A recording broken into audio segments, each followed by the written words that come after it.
Thiruvananthapuram medical കോളേജിലെ urology വകുപ്പ് മേധാവിയുടെ വെളിപ്പെടുത്തലിൽ അന്വേഷണം വരുന്നു. ശസ്ത്രക്രിയാ ഉപകരണങ്ങൾ ഇല്ല എന്ന ഡോക്ടർ ഹാരിസ് ഹസൻ ഉന്നയിച്ച ആരോപണങ്ങൾ അന്വേഷിക്കാൻ 4-അംഗ വിദഗ്ധ സമിതിയെ സർക്കാർ ചുമതലപ്പെടുത്തി.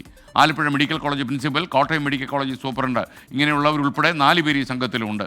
MG പ്രതീഷ് വീണ്ടും ചേരുകയാണ്. പ്രതീഷ്, ശരിക്കും ഈ ഗവൺമെൻറ്റിനെ കുറച്ചൊന്നുമല്ല ഈ സംഭവം ബാധിച്ചിരിക്കുന്നത്. ആരോഗ്യവകുപ്പിന് അപ്പാടെ കിട്ടിയ മുഖത്തേറ്റ ഒരു അടി പോലെയാണ് അദ്ദേഹത്തിൻ്റെ ഫേസ്ബുക്ക് പോസ്റ്റ് വന്നത്. അതേസമയം തിരുവനന്തപുരം മെഡിക്കൽ കോളേജ് പോലെ 10,000-കണക്കിന് അശരണരായ ആളുകൾക്ക് ആശാകേന്ദ്രമാണത്. അതിനെ നമ്മൾ വേറൊരു കരിവാരി തീർക്കുന്നതും വളരെ അപകടം ചെയ്യും ഈ സമൂഹത്തിൽ. പ്രത്യേകിച്ച് പഞ്ചനക്ഷത്ര ആശുപത്രികൾ 1000-കണക്കിന് കോടി രൂപ ഇൻവെസ്റ്റ് ചെയ്ത് ഓരോ ജില്ലയിലും വലിയ ഹോസ്പിറ്റലുകൾ കൊണ്ടുവന്ന് രോഗമില്ലാത്തവർക്ക് പോലും രോഗമുണ്ടാക്കാൻ പ്ലാൻ ചെയ്യുന്ന ഒരു സമയത്ത് ഇതേപോലെയുള്ള മെഡിക്കൽ കോളേജുകളിലാണ് പാവങ്ങളുടെ അത്താണി. നമ്മൾ തിരിച്ചറിയുക വേണം അത്.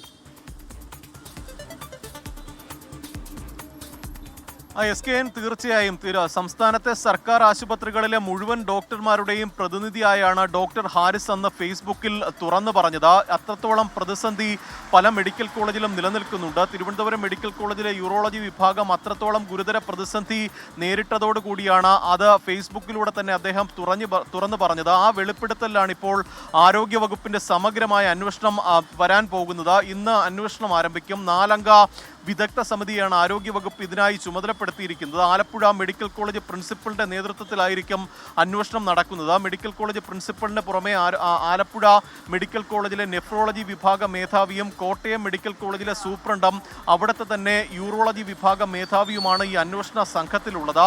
ഡോക്ടർ ഹാരിസ് ഹസൻ ഉന്നയിച്ച എല്ലാ ആരോപണങ്ങളും സമഗ്രമായി പരിശോധിക്കാനാണ് നിലവിൽ ആരോഗ്യവകുപ്പ് നിർദ്ദേശം നൽകിയിരിക്കുന്നത്. ശസ്ത്രക്രിയ ഉപകരണങ്ങൾ ലഭ്യമാകാത്തതിന്റെ വീഴ്ച എവിടെയുണ്ടായി, ഏത് തലത്തിലാണ് ആ വീഴ്ച സംഭവിച്ചത്, ഉദ്യോഗസ്ഥരുടെ ഭാഗത്തു നിന്ന് വീഴ്ച ഉണ്ടായിട്ടുണ്ടോ എന്നതടക്കമുള്ള കാര്യങ്ങൾ പരിശോധിക്കും.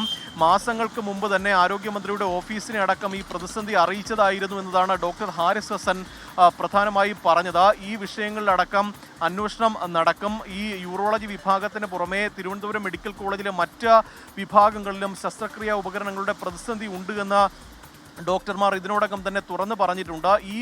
ഇതിൻ്റെ കൂടി പശ്ചാത്തലത്തിലാണ് ഒരു സമഗ്രമായ അന്വേഷണത്തിന് തന്നെ സർക്കാർ തയ്യാറായിട്ടുള്ളത്. നേരത്തെ മെഡിക്കൽ വിദ്യാഭ്യാസ ഡയറക്ടർ നൽകിയ ശുപാർശയിൽ തിരുവനന്തപുരം മെഡിക്കൽ കോളേജ് പ്രിൻസിപ്പലിൻ്റെ പേരുൾപ്പെടെ വിദഗ്ധ സമിതിയിൽ ഉണ്ടായിരുന്നു. പക്ഷേ തിരുവനന്തപുരം ജില്ലയിലുള്ള ഡോക്ടർമാർ ഇത് അന്വേഷിച്ചാൽ അന്വേഷണം സുതാര്യമായിരിക്കില്ലെന്ന ഒരു നിഗമനത്തിലാണ് തിരുവനന്തപുരം ജില്ലയ്ക്ക് പുറത്തുള്ള ഡോക്ടർമാരെ വിദഗ്ധ സമിതിയിൽ ഉൾപ്പെടുത്തിയിട്ടുള്ളത്. അടിയന്തരമായി റിപ്പോർട്ട് സമർപ്പിക്കാനാണ് നിലവിൽ ആരോഗ്യവകുപ്പ് നിർദ്ദേശം നൽകിയിരിക്കുന്നത്. റിപ്പോർട്ട് കിട്ടിയ ശേഷമായിരിക്കും തുടർ നടപടി ഉണ്ടാവുക. Thank you Pratheesh.